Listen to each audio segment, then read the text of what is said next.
Hello friends, welcome to home food recipes. આજે આપણે બનાવીશું બિલકુલ રેસ્ટોરન્ટ જેવા જ સ્વાદમાં આંગળા ચાટતા રહી જાઓ એવું ટેસ્ટી પનીર અફઘાની સબ્જી, જે પરફેક્ટ સ્ટેપ બાય સ્ટેપ રીતે બિલકુલ રેસ્ટોરન્ટ જેવા જ સ્વાદમાં આપણે બનાવીશું. આ શાકને તમે રોટલી, ભાખરી, તંદૂરી, નાન કે કુલચા કોઈની પણ સાથે સર્વ કરી શકો છો. આ જે સબ્જી છે બાકી પંજાબી સબ્જી કરતાં બિલકુલ અલગ રીતે જ બને છે, અને જો એકવાર તમે આ શાક ઘરે બનાવવાનું શીખી ગયા તો રેસ્ટોરન્ટનું ભૂલી જશો. તો ચલો એને કેવી રીતે બનાવવું એ જોઈ લઈએ. તો સૌથી પહેલાં આપણે પનીરને મેરિનેટ કરીશું. તો એ માટે એક બાઉલમાં 2 ચમચી જેટલું આપણે મીડિયમ ખાટું હોય એવું દહીં લેવાનું છે. હવે એમાં હાફ ટેબલ સ્પૂન જેટલી આપણે આદુ અને લસણની ફ્રેશ પેસ્ટ ઉમેરીશું. 1 ચમચી જેટલું આપણે એની અંદર તેલ ઉમેરીશું. હવે આપણે બસ 2 ચપટી જેટલી એમાં હળદર ઉમેરવાની છે. 1/4 ટીસ્પૂન કાળા મરીનો પાવડર ઉમેરીશું. 2 ટેબલ સ્પૂન બારીક કાપેલા લીલા ધાણા ઉમેરીશું. અને બધું જ આપણે સરસ ચમચીથી મિક્સ કરી લઈએ. આની અંદર હળદર આપણે વધારે નથી ઉમેરવાની, બસ 2 ચપટી જેટલી જ મેં ઉમેરી છે. હવે આની અંદર આપણે પનીરના ટુકડા ઉમેરવાના છે. તો અહીંયા મેં આટલી ક્વોન્ટિટીમાં 150 ગ્રામ જેટલા પનીરના ટુકડા લીધા છે, એ ઉમેરી દઈએ.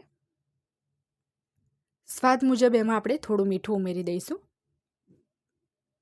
1 ચમચી જેટલી આપણે એમાં કસૂરી મેથી ઉમેરીશું, જેને મેં તવા પર થોડી શેકી લીધી છે. તો આપણે હાથથી ક્રશ કરીને કસૂરી મેથી ઉમેરવાની છે. હવે સરસ આપણે બધી જ વસ્તુને મિક્સ કરી લઈએ. જે પનીર છે એને આપણે જે મેરિનેશન રેડી કર્યું છે એની અંદર પ્રોપર કોટ કરી લેવાનું છે. તો તમે જોઈ શકો છો પનીર આપણું સરસ કોટ થઈ ગયું છે. હવે આપણે એને ઢાંકીને 15 થી 20 મિનિટનો રેસ્ટ આપીશું. ત્યાં સુધીમાં આપણે આગળની પ્રોસેસ શરૂ કરવાની છે. તો એ માટે એક પેનમાં ફક્ત 1 ટેબલ સ્પૂન જેટલું આપણે તેલ ઉમેરીશું. તેલ ગરમ થાય એટલે અડધા ઇંચનો તજનો ટુકડો અને 1 ચમચી આપણે જીરું ઉમેરીશું. 1/4 ટીસ્પૂન એટલે કે 5 ચમચી હિંગ ઉમેરવાની છે. હવે અહીંયા મેં અડધા ઇંચનો આદુનો ટુકડો, 10 થી 12 લસણની કળી, 2 નંગ તીખા લીલા મરચાં અને 10 થી 12 આખા કાજુ લીધા છે, એ ઉમેરી દઈએ. કાજુ અહીંયા મેં આખા લીધા છે, તમારે ટુકડા કાજુ લેવા હોય તો પણ લઈ શકો છો. હવે એમાં 2 મોટી સાઇઝના કાંદા આપણે મોટા ટુકડામાં કાપીને ઉમેરી દઈશું. સાથે જ 1/4 કપ મેં લીલા ધાણા ઉમેર્યા છે. સ્વાદ મુજબ મીઠું ઉમેરી દેવાનું છે, જેથી કાંદા આપણા જલ્દી સોફ્ટ થઈ જાય. હવે બધું જ બરાબર મિક્સ કરીને ઢાંકીને આપણે 4 થી 5 મિનિટ માટે કાંદાને ચડવા દેવાના છે, જેથી એ સરસ લાઇટ બ્રાઉન થઈ જાય. 4 થી 5 મિનિટ પછી તમે જોઈ શકો છો કાંદા આપણા સરસ લાઇટ બ્રાઉન પણ થઈ ગયા છે અને સોફ્ટ પણ થઈ ગયા છે. તો હવે આપણે આ સ્ટેજ ઉપર ગેસ બંધ કરી દઈએ અને આ કાંદાને આપણે હવે એક પ્લેટમાં કાઢીને ટોટલી ઠંડા થવા દઈશું. તો કાંદા આપણા ઠંડા થાય ત્યાં સુધીમાં આપણે જે પનીર છે એને પણ મેરિનેટ કરી જ લેવાનું છે. તો સેમ પેનની અંદર આપણે 1 થી 1.5 ટેબલ સ્પૂન જેટલું ફરીથી તેલ ઉમેરીશું. અને જે પનીર આપણે મેરિનેટ કરીને રાખ્યું હતું એ એક ટુકડો આપણે ચમચીથી લઈને પેનમાં અરેન્જ કરી લેવાનું છે. ટોટલ 15-20 મિનિટ આને મેં રેસ્ટ આપ્યો છે. તમને જો વધારે સમય હોય તો તમે આને અડધો કલાક સુધી પણ રાખી શકો છો. તો બધા જ પનીરના ટુકડાને આપણે બધી જ બાજુથી સરસ લાઇટ બ્રાઉન કરી લેવાના છે.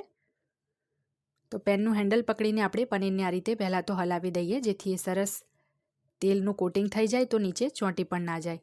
તો જ્યારે એક સાઈડથી લાઇટ બ્રાઉન થઈ જાય તો ચમચીથી આપણે દરેક પનીરને આ રીતે બીજી બાજુ ફેરવી દઈશું. 4 બાજુથી ક્રિસ્પી અને લાઇટ બ્રાઉન આપણે આ પનીરને કરી લેવાનું છે. તો પનીર સરસ ક્રિસ્પી અને લાઇટ બ્રાઉન થઈ જાય એટલે આપણે બહાર એક પ્લેટમાં એને કાઢી લઈશું. હવે આપણે એક મોટું મિક્સર જાર લેવાનું છે. એની અંદર આપણે જે કાંદા સાંતળીને રાખ્યા હતા એ ટોટલી ઠંડા થઈ જાય પછી એડ કરી દેવાના છે.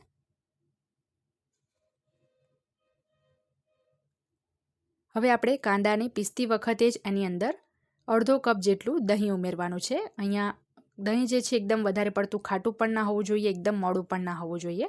તો સરસ આપણે આને પીસીને સ્મૂધ પેસ્ટ બનાવી લેવાની છે.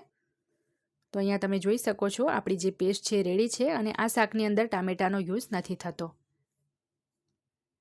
તો હવે આપણે ગેસ ઉપર સેમ પેન જ ગરમ કરવા મૂકવાનું છે, જેની અંદર આપણે પનીર અને કાંદા સાંતળ્યા હતા. તો થોડું તેલ પનીર સાંતળ્યું હતું એનું પહેલેથી જ છે, તેમ છતાં પણ આપણે 2 ટેબલ સ્પૂન તેલ એમાં બીજું એડ કરવાનું છે, કારણ કે આપણે ગ્રેવી સાંતળવાની છે. તો તેલ આપણે સરસ આ પેનમાં ફેલાવી દઈએ, કારણ કે આપણે અહીંયા બીજું પેન નથી લીધું, સેમ પેન લીધું છે, એટલે જે વસ્તુ છે બળી ના જાય એના માટે સરસ તેલને આપણે પેનમાં ફેલાવી દીધું છે. 1 ટેબલ સ્પૂન જેટલું એમાં બટર ઉમેરીશું. સેમ એ જ રીતે બટરને પણ આખા પેનમાં આપણે ફેલાવી દઈએ. જ્યારે પણ તમે સેમ પેન યુઝ કરતા હોય તો આ રીતે તેલ તમે ફેલાવી દેશો પેનમાં, તો તમારી જે ગ્રેવી છે બળી નહીં જાય. હવે એમાં એક તમાલપત્ર, 2 નંગ જેટલા લવિંગ, 1 લીલી ઇલાયચી અને 1 નાનો ટુકડો તજનો ઉમેર્યો છે. મસાલામાં અડધી ચમચી હળદર ઉમેરીશું, 1 ચમચી જેટલું ધાણા જીરું પાવડર ઉમેરીશું, 1 ચમચી કલર માટે કાશ્મીરી લાલ મરચું ઉમેરીશું અને 1 ચમચી કિચન કિંગ મસાલો ઉમેરીશું. હવે બધા જ મસાલાને આપણે 30 સેકન્ડ માટે સાંતળી લેવાના છે. તો અડધી મિનિટ એટલે કે 30 સેકન્ડ પછી આપણે જે પેસ્ટ બનાવી હતી કાંદાની એ બધી જ પેસ્ટ આની અંદર એડ કરી દઈએ. આટલી જે ક્વોન્ટિટી છે એની અંદર 3 વ્યક્તિને સર્વ થઈ શકે એટલું આ શાક બનશે. તો સરસ એને આપણે મિક્સ કરી લઈએ. અને ફ્રેન્ડ્સ, કોઈ પણ પંજાબી શાક તમે બનાવતા હોય તો ગ્રેવી જે છે એકદમ પ્રોપર કૂક કરવી જરૂરી છે. જો સહેજ પણ ગ્રેવીમાં કચાશ રહી જશે તો તમારું શાક બિલકુલ પણ સ્વાદ નહીં લાગે. મિક્સર જારમાં પણ ઘણી બધી પેસ્ટ લાગેલી હતી, તો 2 ટેબલસ્પૂન પાણી મિક્સર જારમાં એડ કરીને એને પણ આપણે એડ કરી દઈશું. હવે આપણે આને ઢાંકીને ટોટલ 8થી 9 મિનિટ સુધી સ્લો ટુ મીડિયમ ફ્લેમ ઉપર, એટલે કે જ્યાં સુધી તેલ છૂટું ના પડે ત્યાં સુધી વચ્ચે વચ્ચે હલાવતા રહીને એને 8-9 મિનિટ સુધી કૂક કરવાની છે. 8થી 9 મિનિટ પછી તમે જોઈ શકો છો ગ્રેવીમાંથી બધું જ તેલ છૂટી ગયું છે. વચ્ચે વચ્ચે એને હલાવતા રહેવાનું છે જેથી ગ્રેવી જે છે તળિયામાં ચોંટીને બળી ના જાય. હવે આ સ્ટેજ ઉપર જ્યારે ગ્રેવી ચડી જાય એ પછી એની અંદર આપણે અડધો કપ જેટલું પાણી ઉમેરીશું અને હવે સરસ આને મિક્સ કરી લઈએ. હવે આ ગ્રેવી જે છે એને આપણે ઉકળવા દેવાની છે. તો ઢાંકવાની જરૂર નથી, એમ જ એને અડધી મિનિટ 1 મિનિટ સુધી ઉકળવા દઈશું. તો જ્યારે ગ્રેવી આપણી આ રીતે ઉકળવા લાગે ત્યારે આપણે એની અંદર જે પનીર સાંતળીને રાખ્યું હતું એ બધું જ પનીર એડ કરી દઈશું. 1 ટેબલસ્પૂન જેટલી કસૂરી મેથીને થોડી પેનમાં મેં શેકી લીધી છે, તો એને પણ આપણે હાથથી ક્રશ કરીને ઉમેરી દઈએ. થોડી કસૂરી મેથી જો તમે પંજાબી શાકમાં ઉમેરશો તો એનો સ્વાદ બિલકુલ રેસ્ટોરન્ટ જેવો જ આવે છે. 2 ટેબલસ્પૂન જેટલો એમાં આપણે માવો ઉમેરીશું, મોળો માવો જ લેવાનો છે. 2 થી 3 ટેબલસ્પૂન જેટલી આપણે ઘરના જ દૂધની જે ફ્રેશ મલાઈ આવે એ ઉમેરીશું. જે આપણે દૂધ ગરમ કરીને ફ્રીજમાં મૂકીએ છીએ અને એના પર જે મલાઈ આવ્યા એ જ મલાઈ છે. તો બધી જ વસ્તુને આપણે સરસ મિક્સ કરી લઈએ. અને જો તમે ચાહતા હોય કે આ શાક બિલકુલ રેસ્ટોરન્ટ જેવું જ બને તો આની અંદર એક પણ ચીઝ તમારી સ્કીપ નથી કરવાની. મેં જે કહ્યું છે એ બધું જ તમારે એડ કરવાનું છે. હવે ઢાંકીને તેલ છૂટું પડે ત્યાં સુધી 2-3 મિનિટ એને આપણે કૂક થવા દઈશું. 2 થી 3 મિનિટ પછી તમે જોઈ શકો છો કે સરસ આમાંથી તેલ છૂટું પડી ગયું છે. જે આપણે મલાઈ એડ કરી હતી તો મલાઈમાંથી પણ તેલ છૂટું પડે છે. તો આ આપણું ટેસ્ટી પનીર અફઘાની સબ્જી રેડી છે. છેલ્લે એમાં થોડા ગાર્નિશિંગ માટે લીલા ધાણા એડ કરી દઈએ અને હવે આ શાકને આપણે સર્વ કરી લઈએ. ખાવામાં આ શાક એટલું ટેસ્ટી અને એટલું રીચ લાગે છે કે તમે આંગળા ચાટી ચાટીને એને ખાશો.